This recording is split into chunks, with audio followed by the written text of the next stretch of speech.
Come on in. Welcome to Idled Out, where we talk all things Survivor. My name is Luke, and today we're talking about the saddest eliminations in Survivor history. Blindsides are good, a salty reaction is great, but sometimes you just want a good cry. You know, while most tribal councils culminate in an exciting elimination, sometimes Survivor vote-offs tug at the heartstrings instead of the blindside strings. Whether that's a slow frog march towards the inevitable, a fan favorite coming up just short, a superfan having their dream snuffed out early, or the loss of a player playing for something bigger than themselves. Sometimes Survivor eliminations are just straight up sad, and today I thought it would be fun to take a look back at some of the more somber Tribal Council eliminations in Survivor history. I'll be ranking in order of how sad the particular vote-off was, and I'll try to be objective here, but there are a lot more sad eliminations in Survivor history than you'd actually think. So if I missed a vote-off that you think should be on here, let me know. We can all cry together in the comments.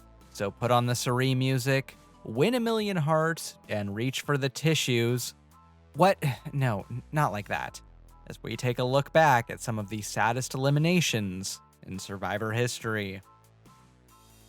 At number 5 is Astronaut Dan's elimination in Survivor Exile Island. For a season that is widely remembered for a nicotine-deprived psychopath shoving his penis in a sick old man's face, and for threatening to kill a woman, there are actually a lot of somber eliminations in this season. You could include Timbertina's extremely sad first vote-off, and in fact, I almost did. But for me, Dan's vote-off in episode 6 tugs at my heartstrings the most. This one is like putting down an old dog.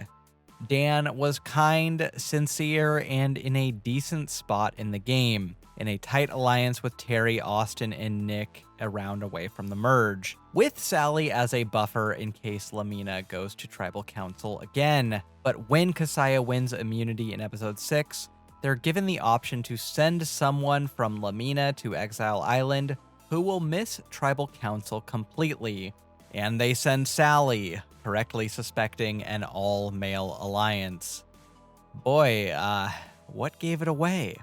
As the oldest and weakest member of the tribe, Dan knows his goose is cooked, but he asks Terry to force a tie to give him a chance in the fire-making, but Terry makes the executive decision to move forward in the game with the younger guys and to send Dan home. By Tribal Council, there's very little mystery. Tribal is a send-off to an American hero, as everyone talks about Dan's upstanding character and work ethic.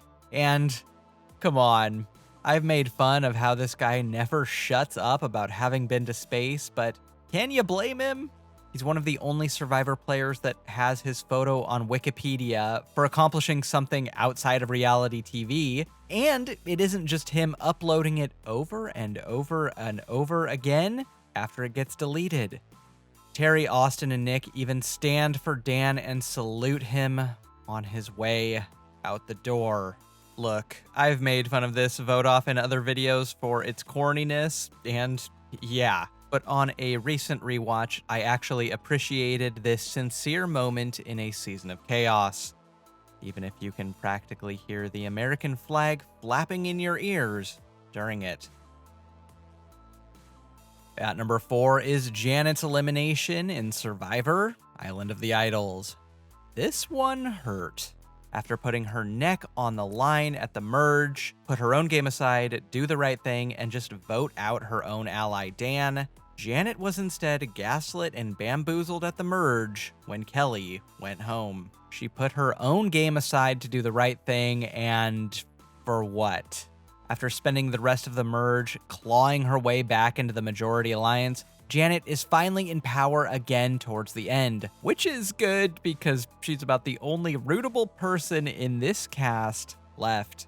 With an idol in hand for Final 5, the best fire-making skills for Final 4, and the only personality in the bunch for Final 3, Janet is in the best position to win the game. which would at least give this season a somewhat satisfying conclusion following its earlier unpleasantness. But unfortunately, there's another master strategist this season. A brilliant tactician waiting in the wings to take down the game's biggest threat to secure his own seat at Final Tribal Council. Dean. I cannot believe Janet gets outfoxed by f***ing Dean. Dean! Thanks to a literal coin flip at Island of the Idols, Dean has an idol nullifier heading into the endgame. Tommy knows about Janet's idol, and the last chance to use idols is coming up. This is the only time I wish Survivor would have actually put their thumb on the scale to influence an outcome. Oh, Dean, did we say heads? Reflip that. Janet plays her idol at Final 5, but it's all for naught, as Dean plays his idol nullifier on her, nullifying her idol and sending her home with all the votes. Her shell-shocked look saying it all. I'm not saying Janet was entitled to the win or anything, but narratively, it's the only decent conclusion to an otherwise nasty season, and the idol nullifier is a really frustrating advantage in general, and you can just feel Janet's sense of loss and disappointment and embarrassment at coming up just short. I mean, I'd be pretty embarrassed if Dean got one over on me, too. Huh? At number 3 is Amy's elimination in Survivor, Micronesia. Amy tearfully and ultimately pointlessly fighting for her life at Tribal Council this season is genuinely heartbreaking.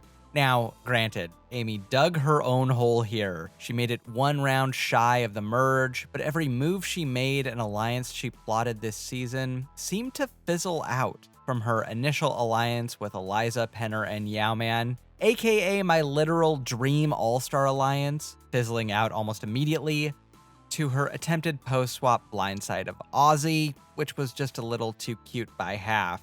By episode 8, Amy's all out of runway, and a desperate Eric successfully turns the tables on her, exposing her to the majority for going for Ozzy, leading to a tearful plea from Amy at Tribal Council to stay. The nerve of her for trying to take down Survivor's original Golden Boy. There is no way I would have ever voted for you with Tracy and Eric, ever. I was giving them hope and letting them have a good, peaceful camp, and there is no way I would have ever voted for you. Ever, Ozzy. The only way I would vote for you is to win the $1 million, period. Okay, I mean, Amy is straight up lying here.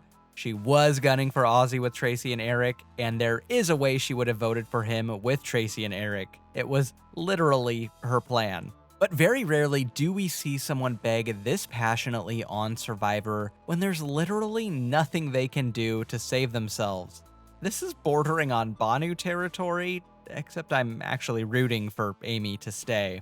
Ultimately, Amanda, Siri, and Ozzy side with Eric to take her out. Making things even sadder, post-game interviews shed light on the fact that Amy was simply not in the proper headspace to play this season.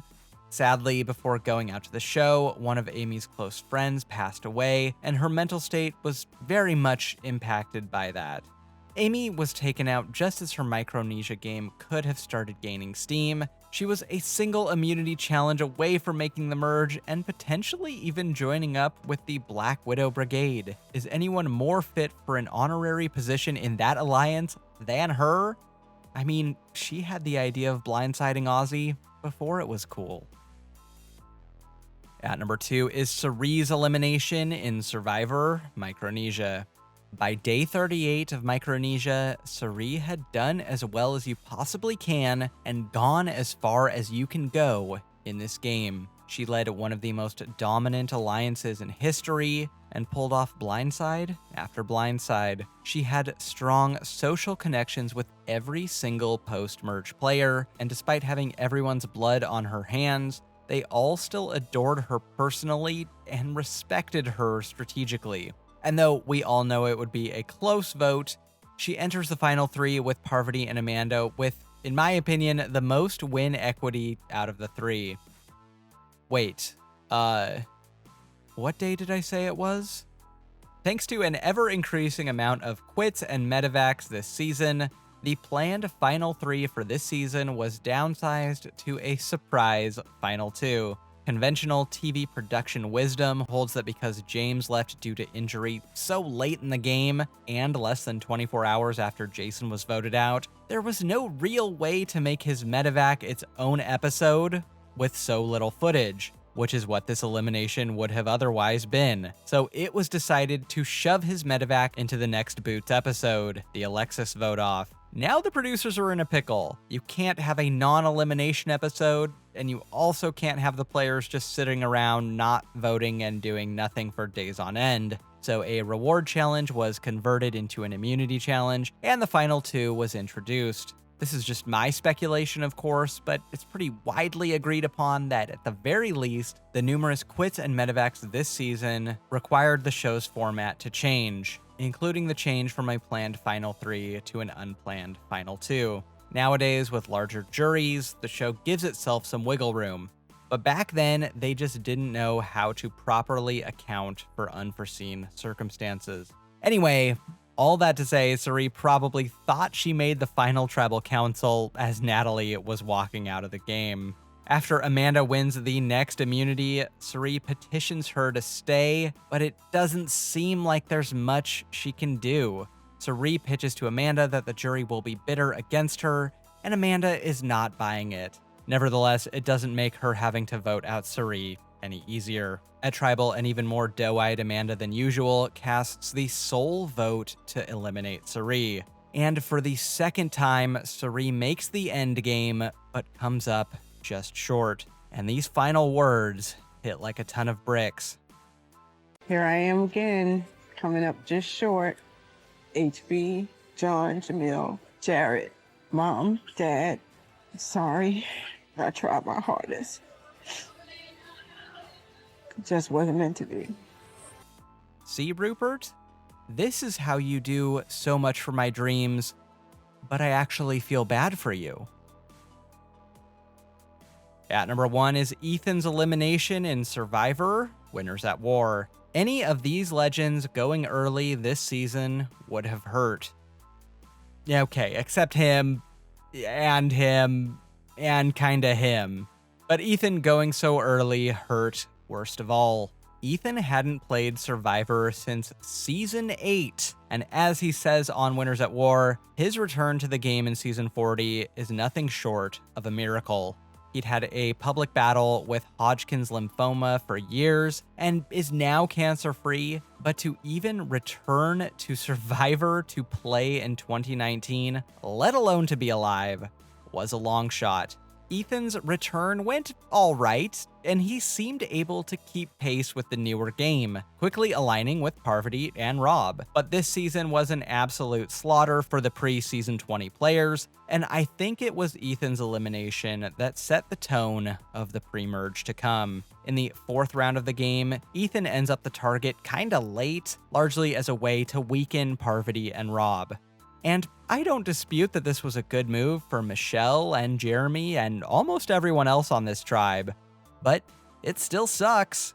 He just ends up as collateral damage in a power struggle between new school and old school, and you can tell how crushed he is to have such an untimely exit, even as he leaves a good sport. Going into Winners at War, I think almost everyone was rooting for Ethan, and he was probably the top old school pick to go far. Never again will a vote off be so devastating. Ethan truly was gone from this game too soon. Is there any, literally any, Survivor player so universally beloved as a great guy as Ethan? I mean, dude played with like 5 of his exes on All-Stars, and even then, no one had a bad thing to say about him. Pretty boy. Who's pretty boy? Wow, he looked right at me. Must be Zahn. Got nothing else for ya. Don't cry like these Survivor boots because the video's over. Like and subscribe and I'll get you more Survivor content just like this. Until next time, don't get idled out.